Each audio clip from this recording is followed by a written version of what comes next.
And it's actually, so I found this tutorial. It's just under fieldstacks.com, building responsive letter Flutter app. And it's pretty cool. It basically goes through, how it all works. This is basically it. Just kind of getting started, but if you wanted to look into it, got a main Dart, with a home view. So basically, they've broken it up to the main Dart, views, and then widgets and navigation. And so basically, home view has a scaffold, with the centered view. Basically, this whole body is like the whole app basically, and then it has a navigation bar, which inherits from over here, and which is this bar up here, which has like a container, and I'm like, hey, I'm gonna throw a image into this like size box over here, and I'm gonna pull that from assets. So basically I just grab that logo and put it under assets, and it goes straight there. And then I've just started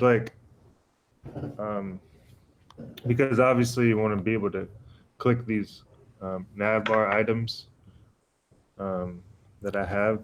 And so I just wrapped it with I just started working on this. So I just wrapped it with a gesture detector, but right now it it clicks it for both of them. So I got to figure out how to break that out, and someone worked on. But basically, you can see here in the console when you click on tap on this row, basically up here, like this stuff.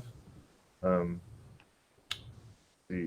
did like just a print function container click, so you can see like when I click it, it's showing up. But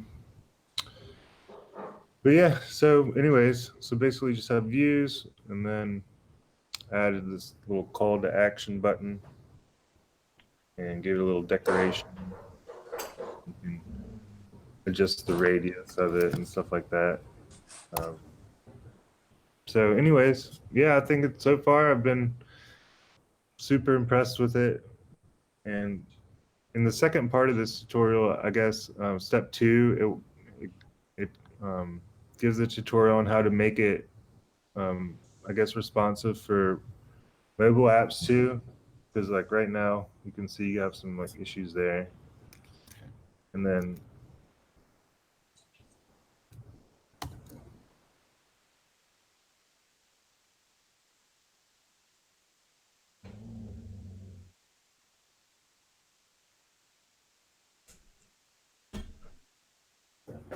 there's like obviously some things that you need to adjust for like both. But so far I'm actually pretty excited. And if you actually go to the, sorry, let's see if this pulls up.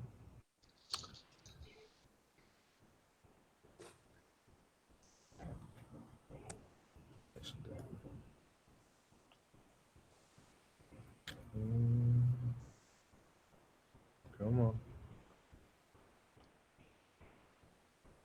Well, it just takes too long. All I can just say, like, there's some things that are broken.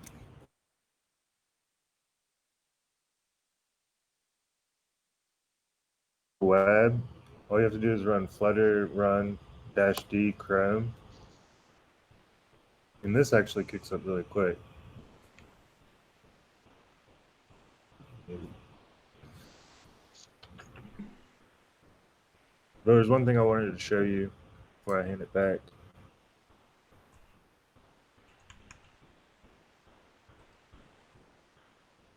Here we go.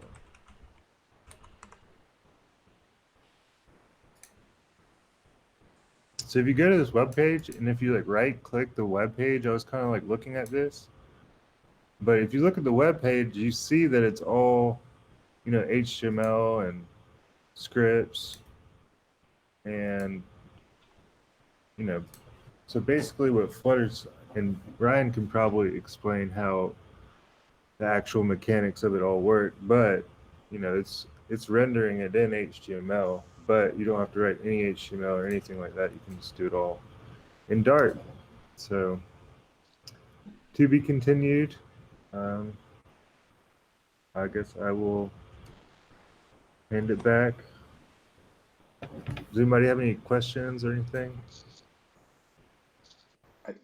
The only thing, you may have mentioned this and I missed it, Carl, but do you still have to be on the beta or on a different branch of Flutter to do web until it's stable? That's a good question.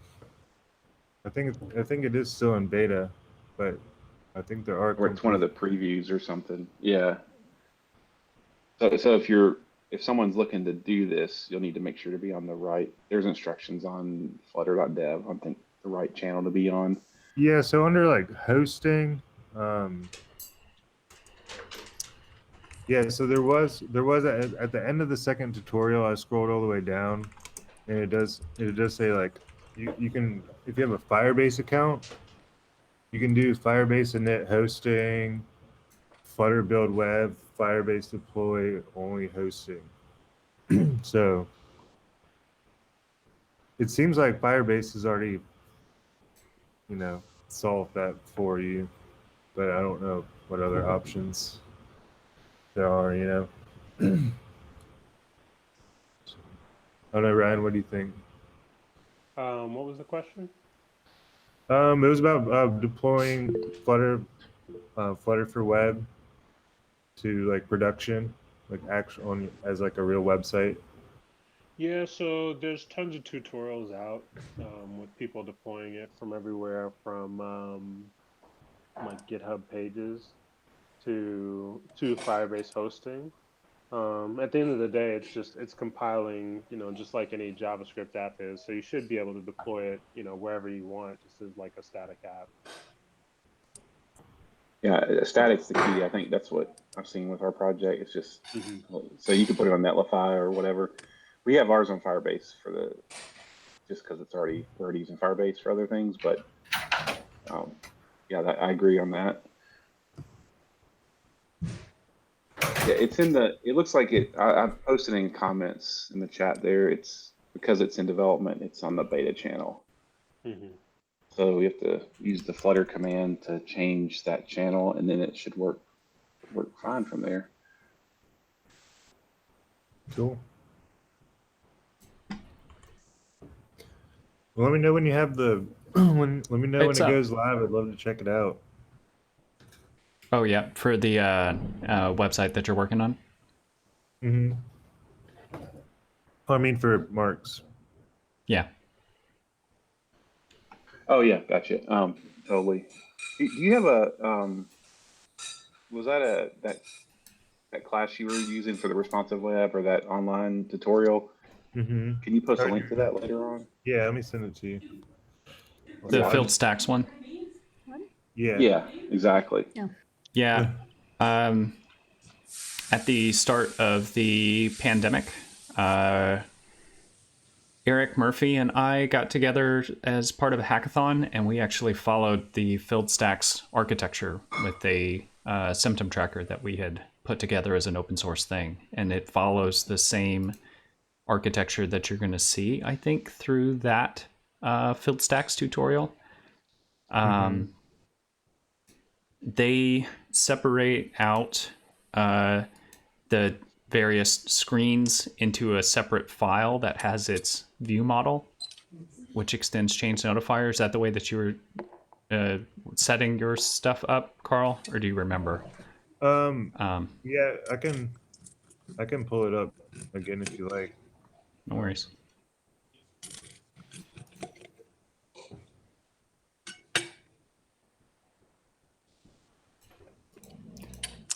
Yeah, so they they do have it broken up. I don't understand really,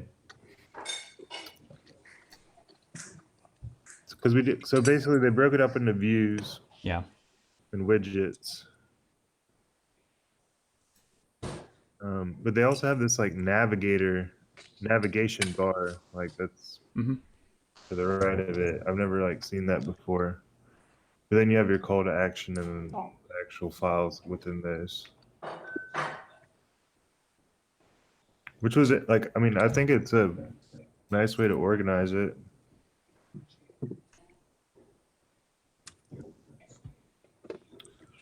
Is your camera on? No. Awesome. Let's go. Hey. But what was your question?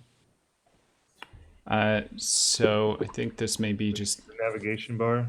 easier to show once you kind of start getting into the weeds of things. Do you mind if I share my screen? Yeah.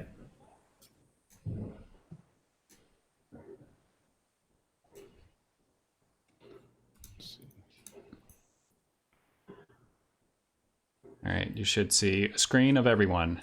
You see yourselves? All right, Yes. cool. All right.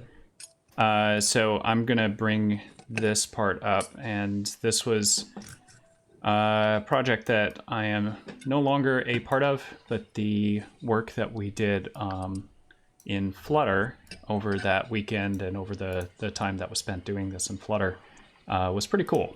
And this actually, we took the, and this was through suggestion of Eric. We followed a lot of the filled stacks v3 architecture, which had kind of, once you put it down into their various style guide, screens, whatever the widget's name is, and then everything had a view model below it. And then services, and then stuff that was shared. And everything had a .vm inside of it. So if you actually looked at, as an example, just pick a random screen. This screen essentially was a stateful widget that had all the animation, stuff like that. And then if you went back into the view model that was below it, that was what had kept the data, the state of the data for everything that was underneath. Realistically, I liked their architecture when I got way into the weeds, and I followed the same thing that you're following now, Carl, with the Flutter for web in beta using the filled stacks suggestions. Actually, I kind of like Gskinner's MVC+S architecture, and they have a single application that's available for the various desktop environments plus web plus app, Android, iPhone. And their source code is organized a little bit differently, where they have what they define as views, and then the models and data which they kind of put together. Technically, controllers and service. Actually, let me see if I can just get you a picture of this.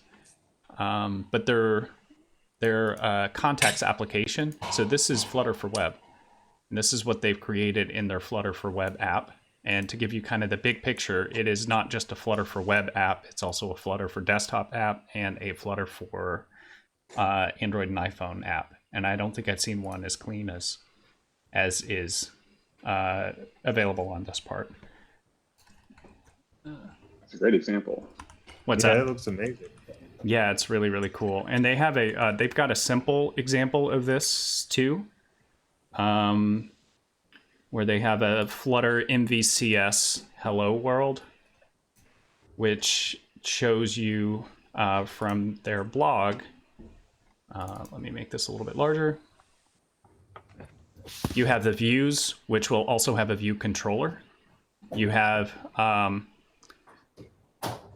these parts that can access the command, or really anything that is a command. Command is like the big God function that is, log out or fetch data or something along those lines. Anything that accesses your service is what will directly go to and from the outside world. And then the model/data folders are where you have the representation of your data itself.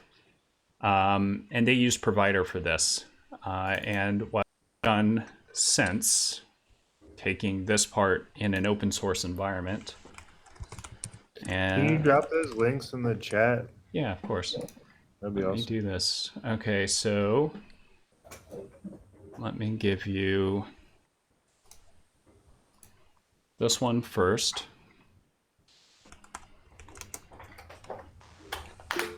Which is built off of MVC+S Architecture, which is there. And from here, you actually, I think, can get to the blog itself, but I'll get you that. For MVC+S. And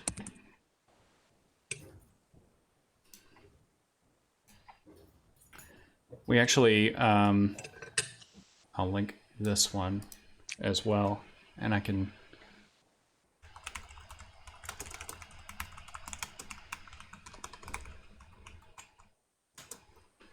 if anybody is interested, this is an open source work in progress that we are happy to get extra hands to help us.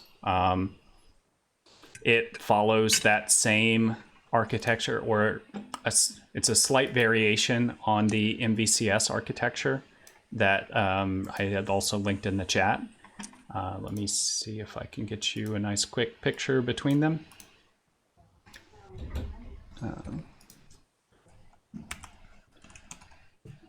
Let's see. This one.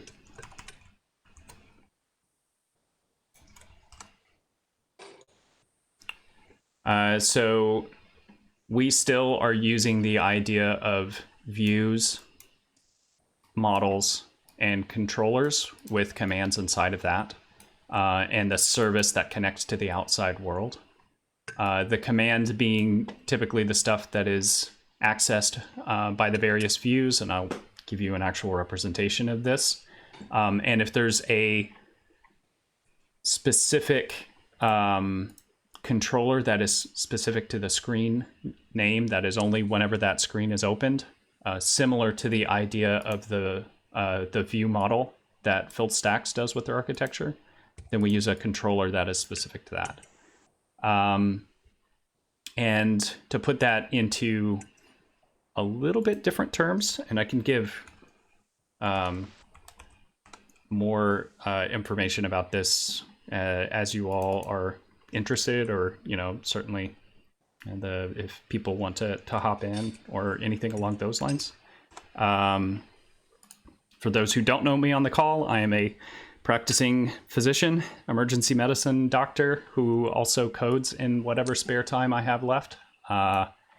And one of the projects that I am currently a part of builds from this thing called Prepare, which is what you see that I have posted here. I'm not a part of officially Prepare. Prepare is this tool that allows people to put in information about, if you think there's a lot of healthcare disparities across the US, there absolutely are, and there's ways to try and find these social determinants of healthcare data. So, do you have insurance? Do you have food or housing insecurity? Race, ethnicity, things like that. And there's a whole big questionnaire that is based on all of that. And so we actually took that data, turned it into a wireframe. Let me just show you the data itself. Here's the actual tool where it asks questions that are personal around your family and home and things like that. Turn that into some basic wireframes from Figma okay, well, can we turn this into, here's the personal information, family and home, money and resources, stuff like that. And I know I haven't updated these questions, but that's fine. And then we put that into an architecture that fits similarly to what I've been sharing with you.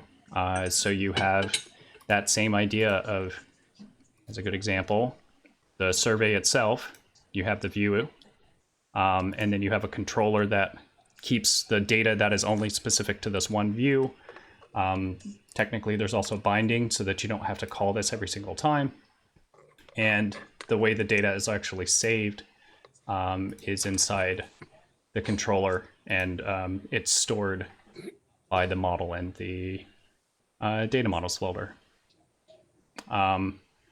So actually, I can actually load that whole thing, but at some point in time, I will show you all and actually create a video on how to how we've set up the themes so that whether or not you're in light or dark mode, you can see that all change over time.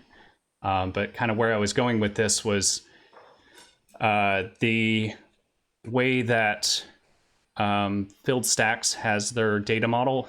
If you follow it to the number, every single view you have, you're going to create a brand new file called view model, which is going to extend change notifier, and it gets really, really, really hard to work with. I think I've found it just gets really big. I liked this style a little bit better because I think it was a little cleaner, and the G-Skinner team uses that very heavily, that uses provider.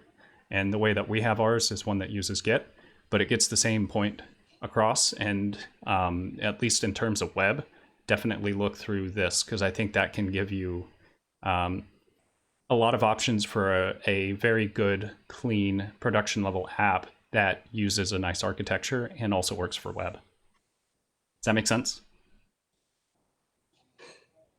Yep. Okay. Yeah, that's awesome. I'll be I'll be digging into all of that for sure. Thanks for sharing. Yeah, of course. Awesome.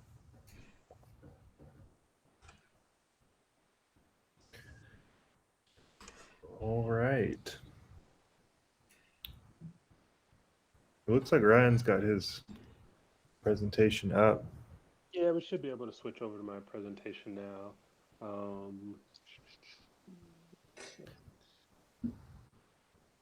Can everybody see my screen? You might need to pin my screen. Be able to see it. It's a little bit backwards. Is that Yeah, okay? It's backwards now. Hold on, let me see. I try to just switch it. It was right earlier. Okay. There you go. Let's switch Nice. all of them real quick. Now that's backwards. Yeah, I There you switched all of them, so I need to go back and make sure they're all up to snuff.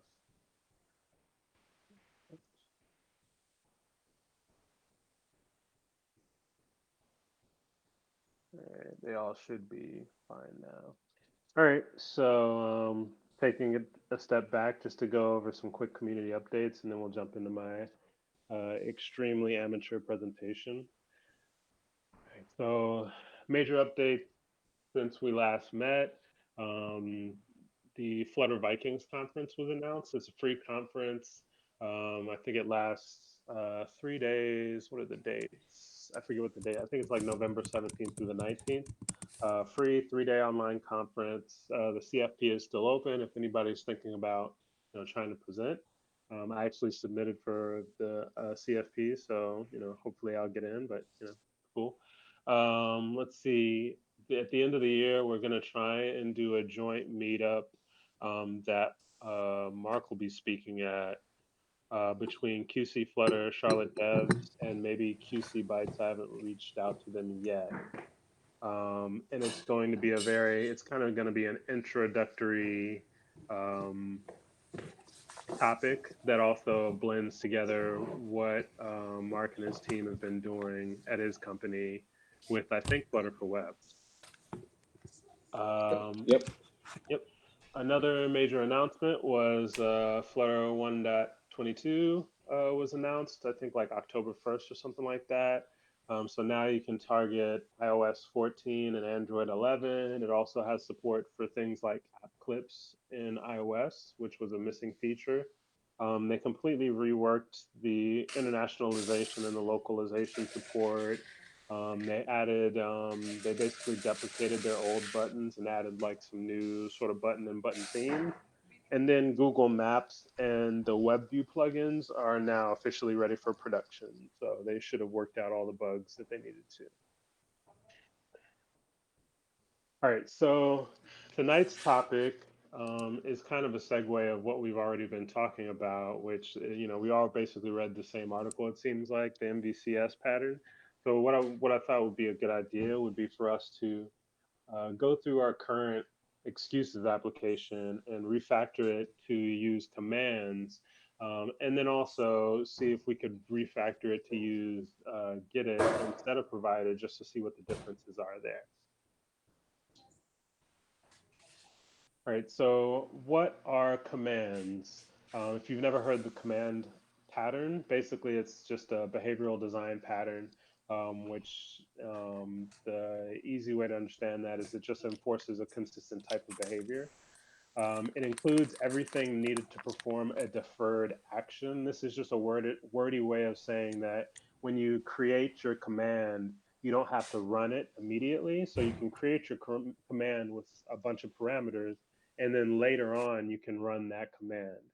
And then last, it encapsulates an object instance, and then also has a run and execute call. So what you'll see in the examples is basically we'll have a class, a command class that inherits from an abstract class, and that class can take in any number of parameters in the constructor, and then the run slash execute call is implemented for the concrete command that we're going to be running. Right, so what are some of the benefits of commands? One of the things that I've noticed on projects that I've worked on, and just in general looking at other people's projects, is that we tend to put a lot of code in state in our models, view models, whatever you want to call them. We tend to put a lot of code for handling remote state, not just local state. And what that normally means is that as your state objects become more complex, your classes grow linearly at a pretty high rate. So for instance, if you have I don't know, a post view model, and a post can contain likes and comments, and you'll have an action for add like, remove like, add comment, remove comment. What you'll see over time is that as you add more things to the post view model, you'll add more functions and more functionality inside of those functions, and eventually your view model will become this massive thing, even though you split up your application, or you split up your business logic into repositories for comments, a repository for comments, a repository for likes, a repository for posts. You have this one thing that's basically collecting them all and putting them all together. So the nice thing there is you simplify your responsibilities. And what this means is your repositories handle your remote state, your blocks just handle their local state, and then your command handles an execution of operations. And that operation could be something like managing local state. It could be something like managing remote state and reflecting that in the local state, or it could be running a platform integration. It can be anything. The first bullet point, decouples your invocation from execution. So this is something that I didn't mention with your view model, but basically your view model contains the logic for normally it contains the logic for how do I get my remote state and how do I get my local state. A nice thing about the command is the command basically moves you move that logic into the command, so that you no longer have to normally maintain that logic in your view model. So your command can interface directly with the repository, and your repository is going to go and get your remote state or modify your remote state. And then the command is responsible for calling the correct function to update your local state. Third thing is that commands are easy to extend. So if you want to add a consistent behavior across all your commands, that's easy to do. And the most common example that you'll see if you look at examples on the web are undo and redo capabilities. So there's a really good article. It's not attached to this presentation, but I'll probably attach it after the fact. But it basically talks about creating a transaction command or a batch command. And that batch command can, if one of the commands that you run fails, it can basically undo the entire stack. And what that means is you'll have to implement an undo function on your command, whatever, let's say add post command. you'd have to implement an undo function, but the batch command is smart enough to know that it needs to go through and iterate over all the previous commands and call that undo function. And if that undo function doesn't exist, then it just doesn't do anything. And then finally, the last, and one of my favorite things about this is that using commands makes your UI easier to test. Now, what does that mean? When you have a view model and you have all these things that you're doing and you're modifying remote state in many different ways, or let's say you're calling 3 or 4 different repositories, that means you have to mock out these repositories in some way.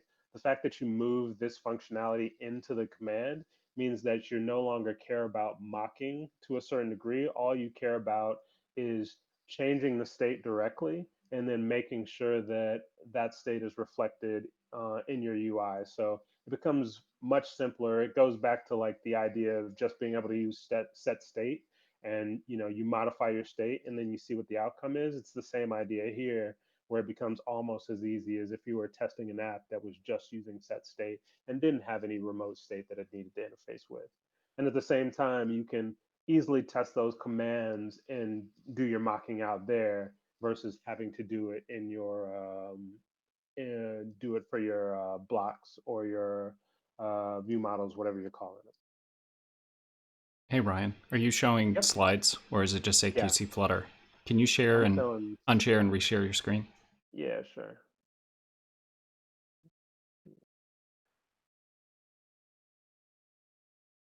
Okay.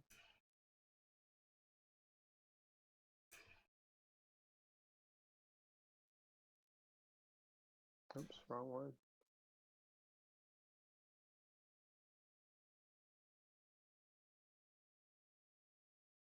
This one. All right, can everybody see my slides now?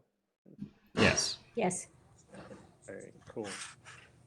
All right, so let's see. John already showed this, but it'd be nice to just sort of like go through and touch on what each of these parts mean. So this is taken from the MVC+S article that was written by the G Skinner team who developed the Flock app. This basically goes through what the anatomy of your app will look like. It's a very nice graphic that goes through what the anatomy of your application will look like, more or less, regardless of what type of view model pattern you're using here.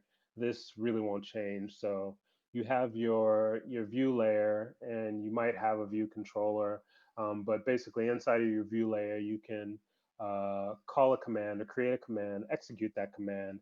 That command will use services to get some remote state. And then it will call your model to basically update that state locally. And then that model will trigger your view. So it gives you a very nice sort of straightforward pattern. The only real difference here is that you might get rid of this. If you got rid of this command, then basically your view controller would probably be calling your model or your view model, whatever you're calling it, so that it becomes more tightly coupled from that regard.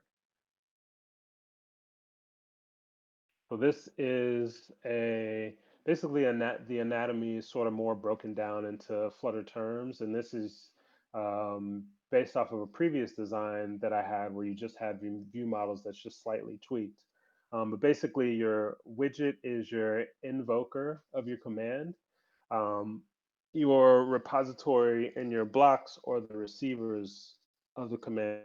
So I didn't talk about what invokers versus receivers are. Invokers basically are responsible for calling the thing. Receivers are basically like interface or what the thing interfaces with to get its job done. And then everything else should look exactly the same, where your repository could be using a local data source like a offline database, or a remote data source like RESTful API or GraphQL API. But the only major change there is the command is sort of interfacing in the middle between everything, whereas the block might be doing that before.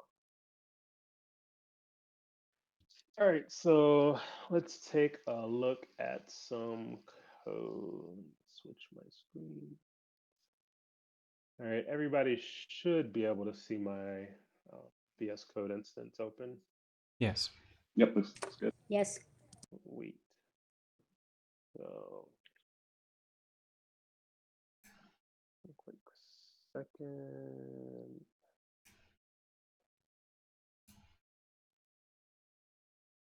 I don't remember what my abstract class looks like from scratch, so I'm going to go ahead and cheat and grab it from somewhere else.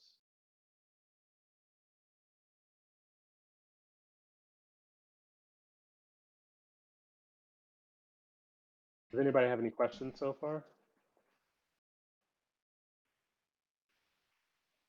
Good, good. Clear as That mud. means it was... Go ahead. I said clear as mud. Yeah. Oh, I was going to say that either means it was too complex or too simple.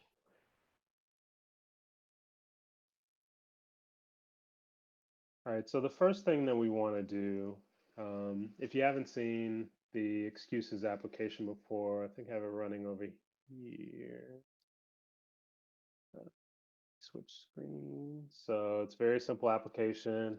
And all we're doing is getting a list of excuses that we want to use to work remote or to not work at all.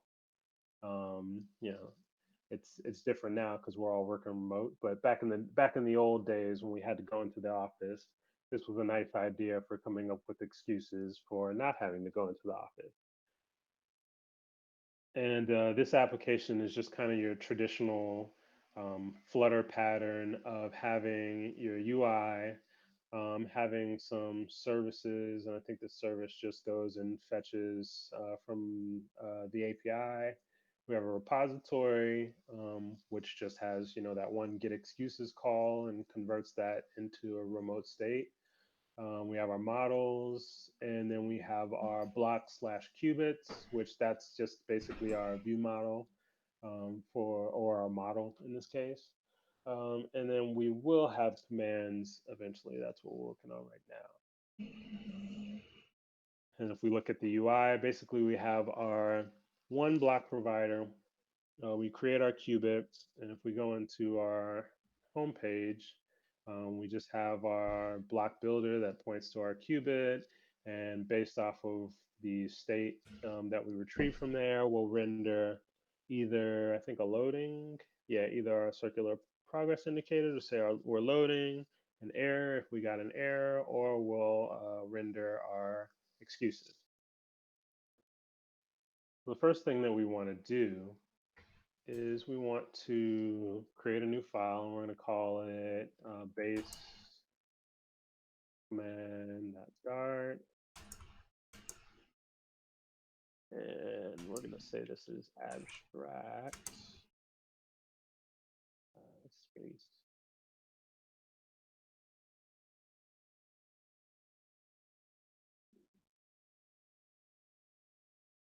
And we're going to go ahead. I'm just going to copy this. I don't have to write it. We import our widgets. What else do we need? And I'll go through and explain what each of these lines are doing.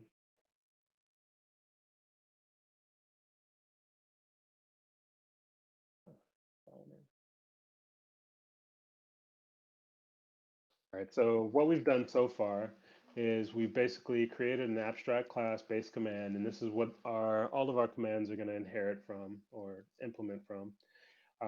We're passing in the build context because we're using provider for our dependencies. We have to pass in the build context so that we can grab the dependencies we need to get our excuses. And then we have this like simple just method called locate that's just going to call read under the covers, which is going to allow us to retrieve our dependencies. And then last but not least, and also in part of our constructor, we basically say if we have this static last known root, so that if the context is the same, we don't have to go through the performance hit of doing that extra lookup. We can just set the context to, or set last known root to the context that we just passed in. Otherwise, we're going to do that read step. And let's see, what else do we need? So we need a run function that any inheriting concrete classes will have to override or implement. So we're gonna do colors T run. And we're not going to implement undo redo for the sake of this, so I'm just going to leave those out of this implementation. Right, so the next step is we know that we have just basically one API call to get our excuses, so we're going to create a get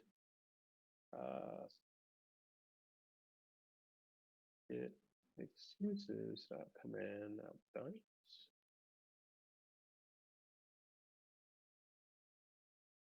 And this command should be very simple. Class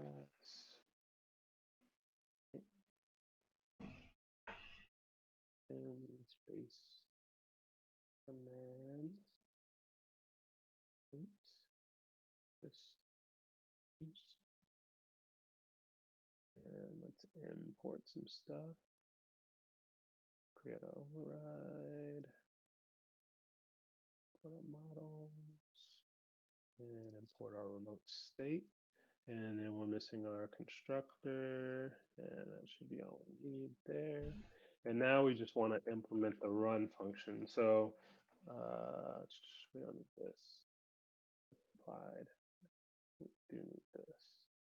All right, so what we're basically going to do here is we need to get our excuses repository and then also get our home qubit. And then we're going to make a call to get our excuses, and then we're going to update our home qubit. So use repository.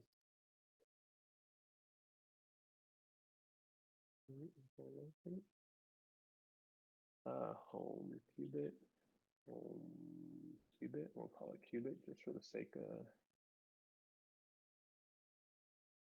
missing a import statement here.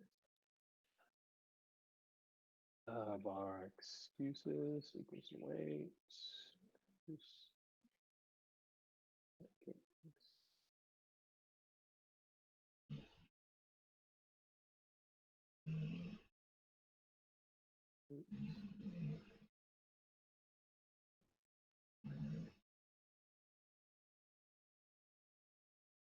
And you can see we're gonna have an error here, and that is because we have not yet implemented this function. So we're going to go into the home qubit.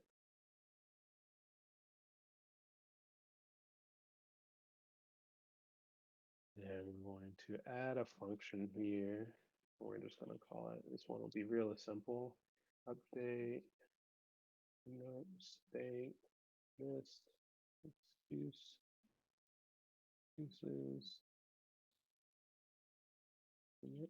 excuses.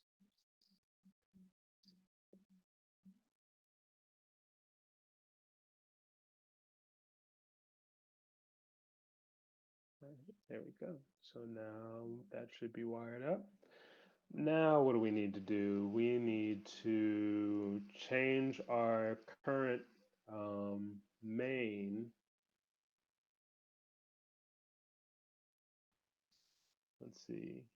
Yeah, so we have just our home qubit here. We need to change our provider so that we're providing our excuses repository, and we're already providing our home qubit, but then we also need to provide our context. And this is one interesting little sort of gotcha. You need to provide your context last. Otherwise, you'll get a nice little error that says, I don't know what this thing is that you're, this context thing that you're talking about. I have no idea what it is.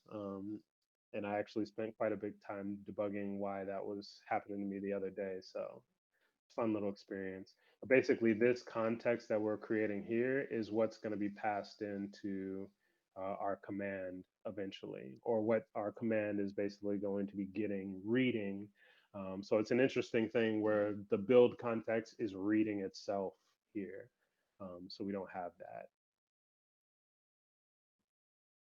All right, and then let's see, what else do we need to do here? I think we need to go into our home page. And instead of, let's see, where is that get excuses being called? That should be in our init state somewhere. Service.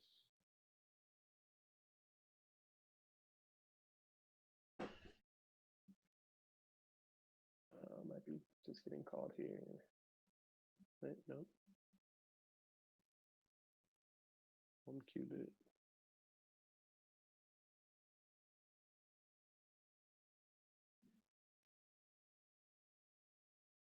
All right, yeah, so it's calling itself. So we can get rid of that line, and we can get rid of all this. And then inside of our home, we can add an init state. And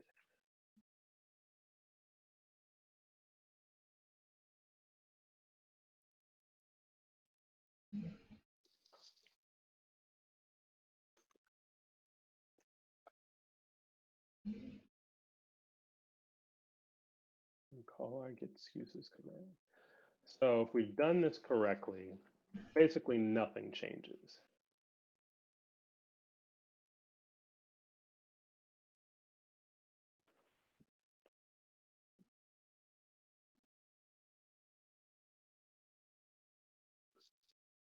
My computer is really slow tonight for some reason.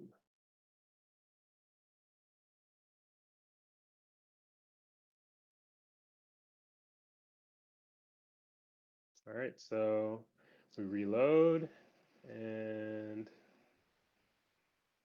nothing's changed. Our application works just like it was working before. All right, so let's see, what have we done? Basically, we've just abstracted our logic out of our qubit, so we could get rid of this line. We've just abstracted that code into another place, which doesn't really seem like much. But the important thing here is that if we wanted to test the home page and we weren't testing the like get excuses interaction here, then we could just set up our home qubit and we could pass in the states that we want to test, and we could test the home page, and we wouldn't have to worry about doing any mocking of our service or our repository of anything of that nature. And even if we were using, because in this case, we do use that get excuses command, we could just mock out that command as well in some way, shape, or form if we wanted to. So we could just mock this out to return, randomness, and it still worked just how we wanted it to work. That one gotcha. So here, let's say if we remove this line of code here, and then we tried to refresh, we'll see what happens, just so you can see the error in real life.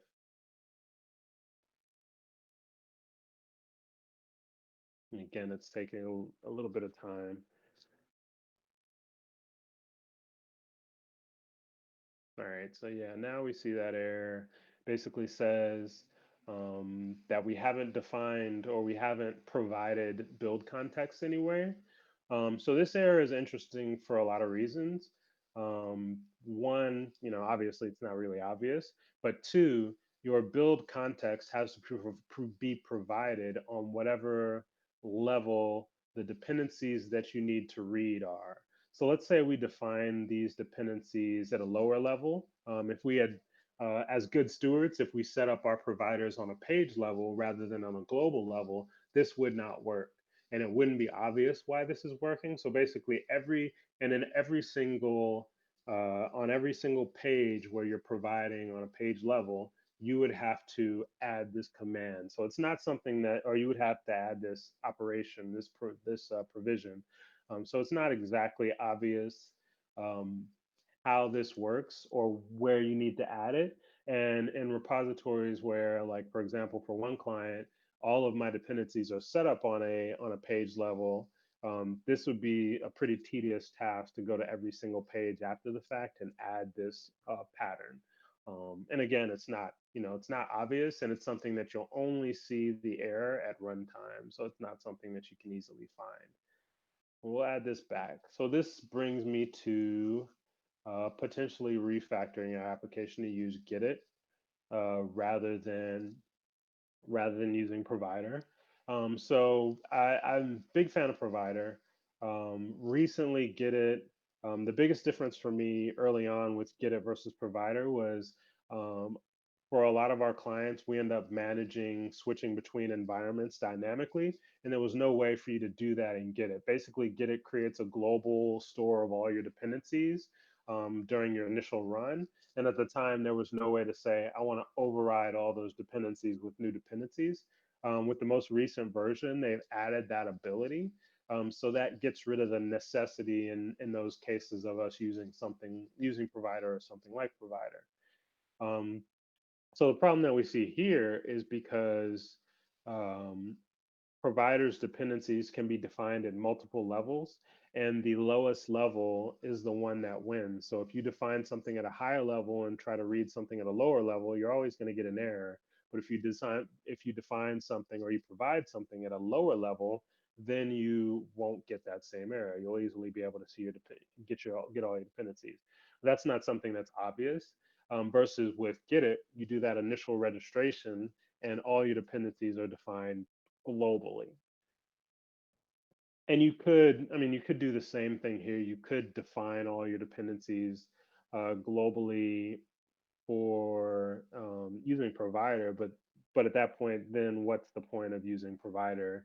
The whole thing with provider is it allows you to create those nice dependency trees. So it'd be a nice experience just to go through and refactor our code to use Get It to see if there are any major differences. So I'm going to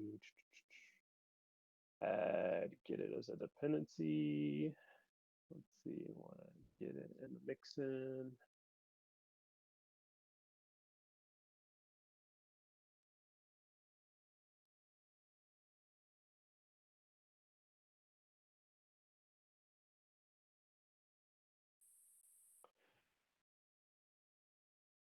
And then hopefully what we'll see is our code will actually get less complex, not more complex as we go through this experiment.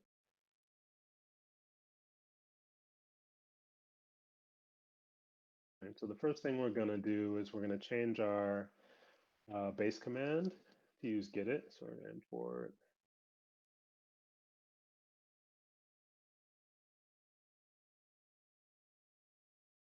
and we should be able to completely annihilate all this code. And then we should just be able to say, grab the instance of Get It and change our locate to use Get It. So you can already see our base command has basically became nothing. So that's a win.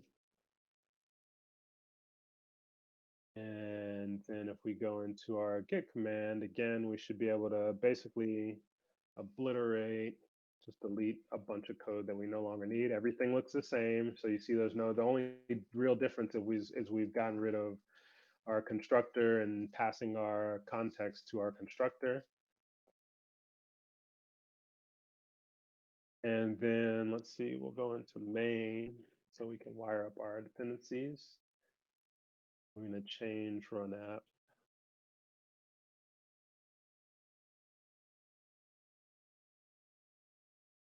Let me create this register function. Let's just say, oh.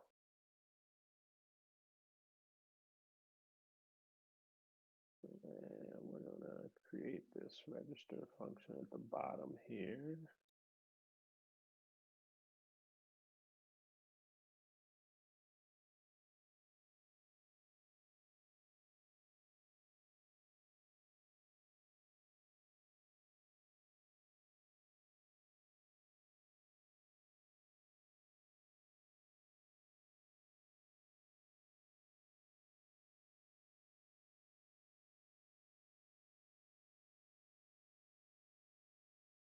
Right, so here we're just registering our dependencies, basically like we were before up here. And again, we should be able to basically just obliterate this code. So we should just be able to go ahead and wipe out this, move this dependency altogether.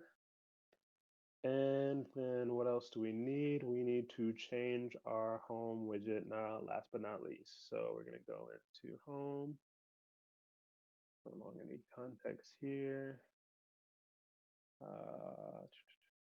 Let's see, we need to, so one of the other nice features that Get It added was a mix-in that we can use. So this allows us to easily reference Get It without referencing that global class. You can basically reference it inside of your widget tree, and it basically has the same life cycle as anything else in your widget tree. So we'll get rid of const, I think. Yeah.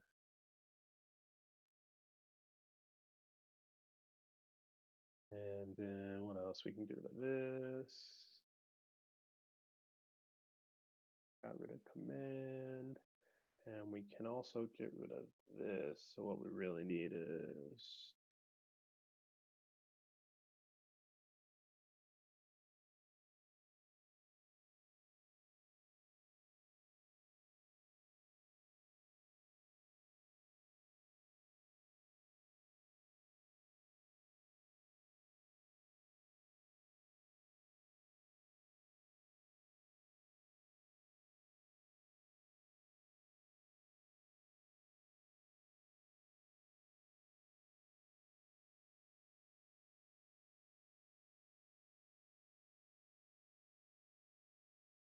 what else do I need? What else do I need? I need, right?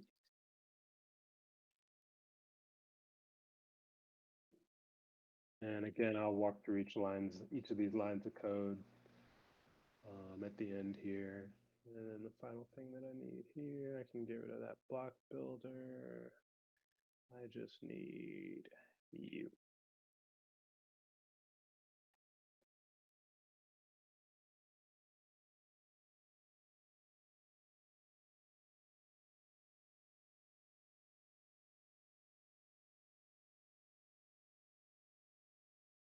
Data.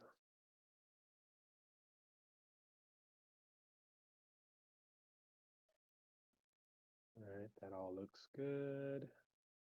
I'm missing something. I'm missing a return statement. All right, so let's refresh and see if we broke everything.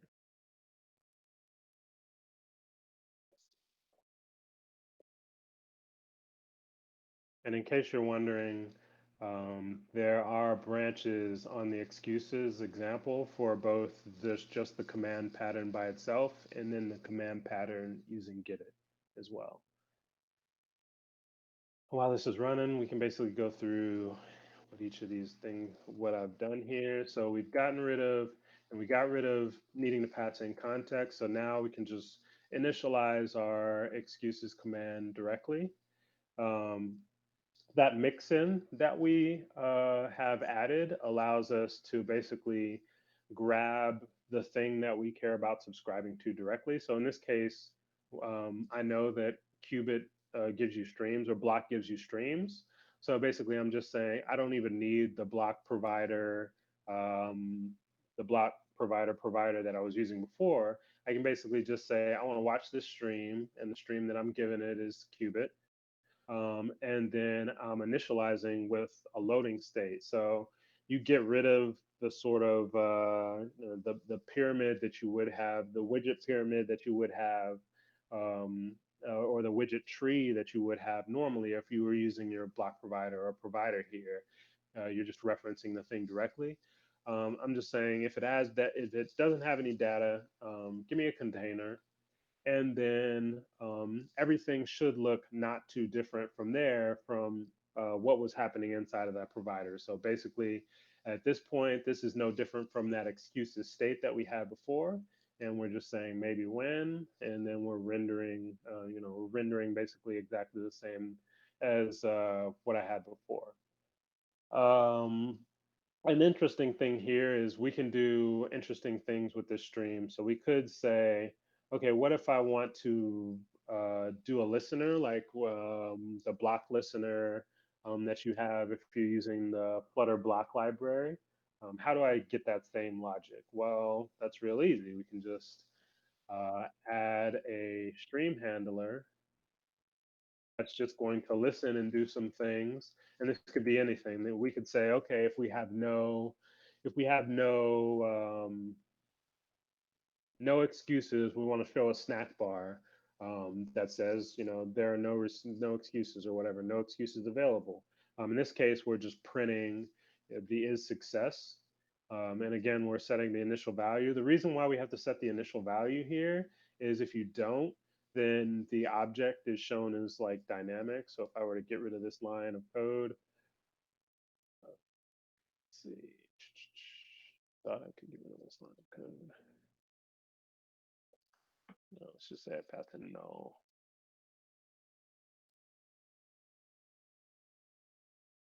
So, no, it works this time. No, before it wasn't working. Before it was showing me like an object rather than the actual correct state of the thing. So I guess it works now. The same thing down here.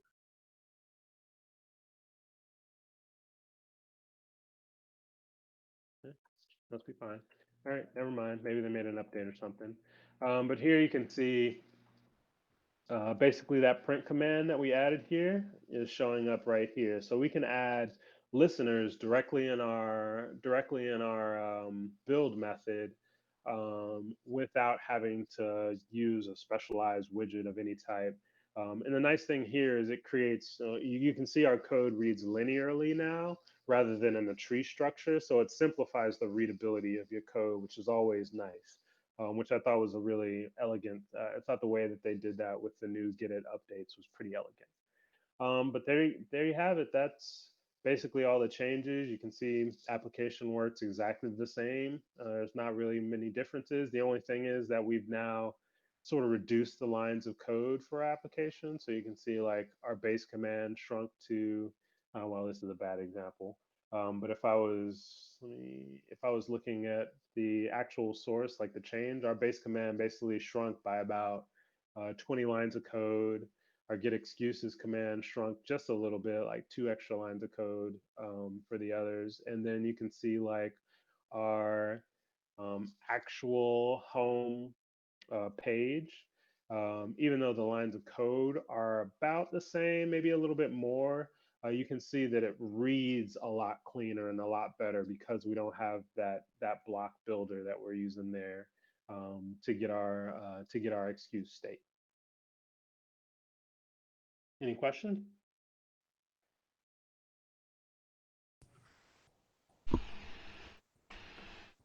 Ryan, I mean, Nice job. yeah, very good job. I Yeah, may good have job. since forgotten the stream that it's running is the disposal of the stream handled in a different location. That was something that was handled beforehand. Yeah, the Mixin handles the stream Okay. directly. So he's with Get It. I think there's 4 or 5 different watchers you can call. The stream one and the future one handle their disposes directly, and then there's one for I think value listenable, in case you were using like a value notifier or a change notifier, and I think there's maybe like 1 or 2 more after that. Okay.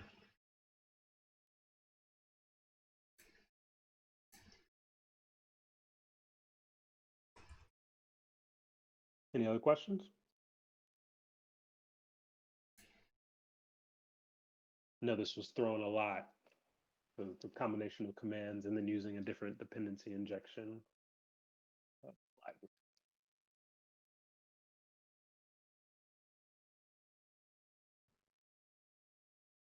Right, Yeah, it's cool. pretty intense Yeah. stuff. But I enjoyed like watching you go through it. I feel like I'll have to follow up and study up a little bit more on some of the links, but I've got all those now. Yeah, and there's a ton of links that I didn't share. I was gonna add those to the presentation. I just ran out of time, so I'll probably add those after the fact. And then I'll, of course, the presentation will be shared for everybody. But you'll be able to read more about like if you wanted to add like a transactional sort of batch command. The nice thing about this pattern, the command pattern in general, is it's a very simple pattern that pretty much is the same no matter what language that you're using. So for instance, for the undo and redo and for the transactional batch commands, I was reading articles for like Swift to do that. And like there's no difference. There's really no difference. The only difference is like when you're implementing it in the concrete class. But in terms of like setting up the functions, it's it's extremely straightforward, and there's not a lot of difference between the two. So it's a pattern that, regardless of what language you're in, basically looks exactly the same, which is nice.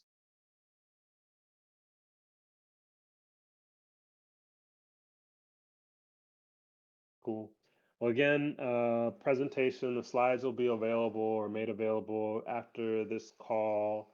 The source code, I've already pushed up the branches. They're 4 and 5, and they're labeled commands. And so 4 underscore commands, 5 underscore get it.